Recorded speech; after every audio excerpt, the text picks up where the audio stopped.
내가 먼저 상대를 왜곡한 건 아닌지. 불안이 내재한 이들은 대인관계에서 심각한 문제 하나를 겪는다. 자신의 열등감과 불안 때문에 스스로의 약점을 상대방에게 투사하는 것이다. 앞서 피트니스 센터에서 만난 요한나에게 열등감을 느끼며 화를 냈던 주젠네를 떠올려보자. 그것을 참고 삼아 어떤 갈등 요소에 대해 누군가와 이야기해야 할 필요를 느꼈다면 그 전에 당신이 유발한 부분은 무엇인지, 혹시 상대방을 왜곡하여 인지한 부분은 없는지 살펴보길 바란다. 자기 불안을 지닌 이들은 상대방이 한 말과 행동을 유독 부정적인 쪽으로 해석하려는 경향이 있다. 그래서 자칫하면 엉뚱한 착각을 할 위험이 크다. 자신감이 없고 불안한 이들은 너무 쉽게 서운해하며 열등감이 심하다.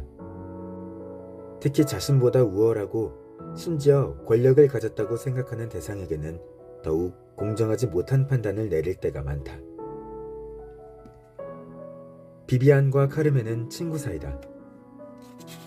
비비안은 예쁘고 자신감 넘치는 친구가 대단해 보인다.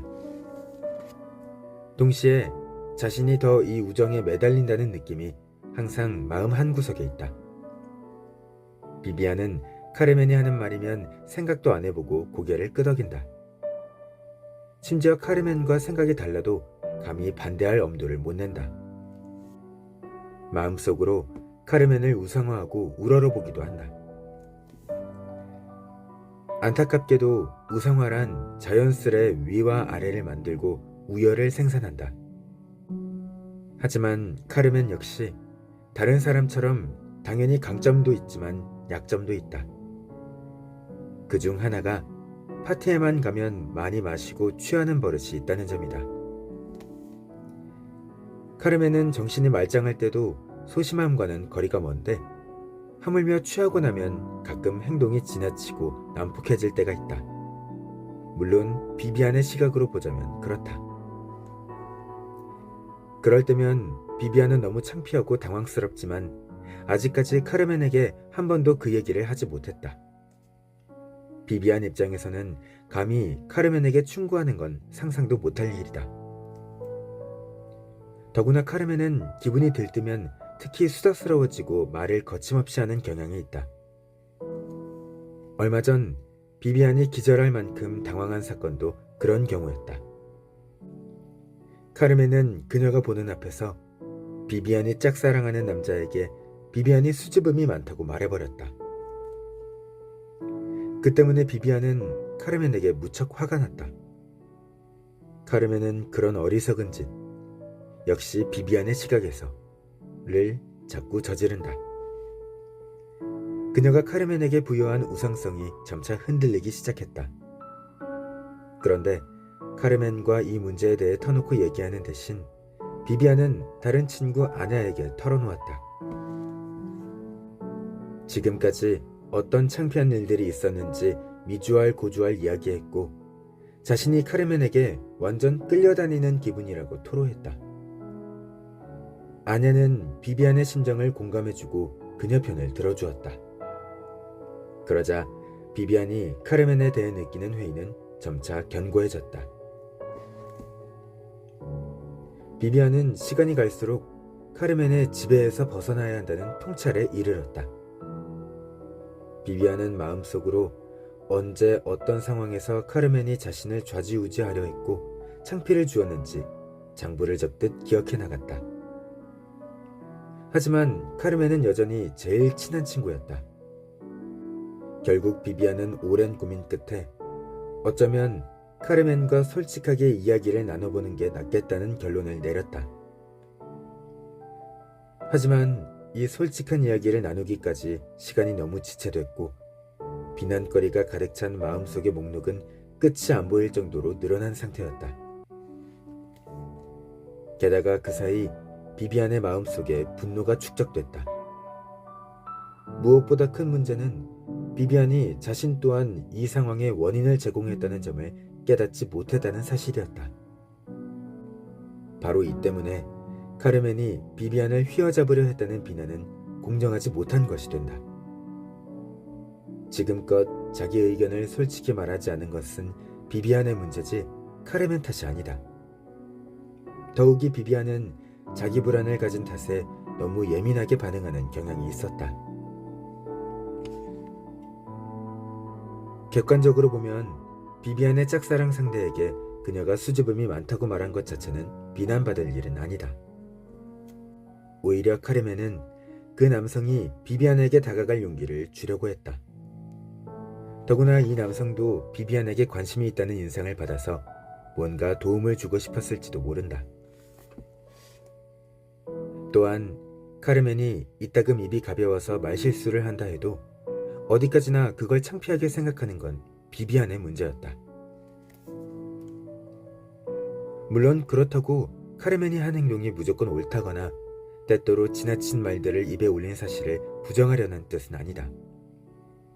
이렇게 자세히 묘사한 이유는 비비안이 단지 깨닫지 못했을 뿐 이런 상황을 만드는데 그녀가 아무 역할도 하지 않은 게 아니라는 점을 확인하기 위해서다.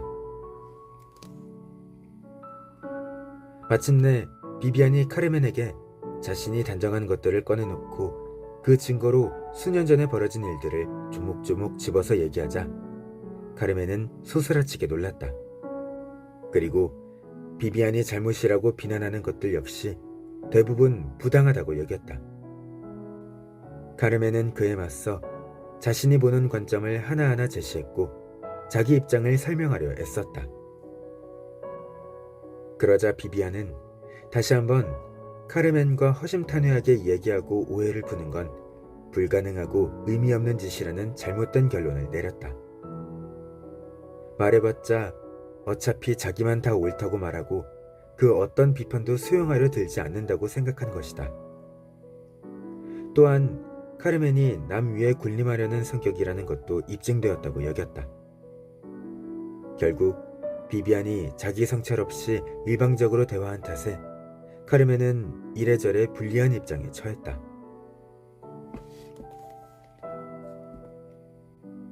그 사람이 정말 나를 깔보는 걸까? 위 예에서도 드러나듯 모든 문제가 반드시 터놓고 얘기한다고 해결되는 것은 아니다. 당사자가 자신에게도 원인과 책임은 없었는지 자세히 되묻고 자신의 문제를 슬그머니 남에게 떠넘기지 않았나 살펴보는 과정이 반드시 필요하다. 아무리 가까운 사이라도 모든 비판이 다 정당한 것은 아니다. 이 책을 계기로 당신 역시 관계에서 일어난 문제에 자신이 기여한 점은 무엇인지 알아차리는 감수성을 키워보길 바란다. 특히 상대방이 겉보기에 나보다 뛰어나다는 생각이 들면 일단 그것부터가 왜곡된 인지일 가능성이 있으므로 조심과 신중을 기할 것을 권한다.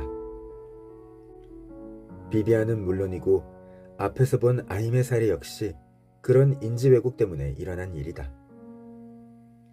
무엇보다도 자신에게 가장 정직하려고 노력하자. 예컨대 이런 질문을 스스로에게 던지는 것도 좋은 방법이다. 저 사람은 정말 어이없는 인간일까? 아니면 다른 이유로 내가 저 사람을 시기하는 걸까? 이 사람은 정말 위협적일까? 아니면 단순히 내가 용기가 없어서 솔직하게 말하지 못하는 걸까? 그 사람이 정말 나를 깔보는 걸까? 아니면 내가 가진 자기회의 때문에 그렇게 보이는 걸까?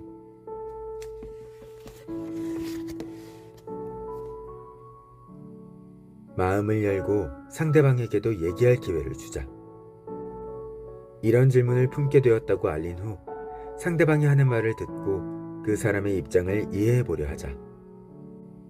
카르멘이 자신은 비비안의 마음을 읽을 수가 없으니 어떻게 그걸 다 알았겠느냐고 대답했을 때 그 말에는 분명 일리가 있었다.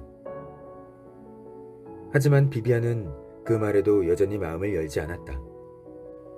도리어 아내라는 다른 친구도 자기 입장을 두둔한다는 사실에 힘입어 자신이 보는 시각을 결코 포기하려 들지 않았다. 결국 카르멘에게 제대로 된 기회를 주지 않은 셈이다.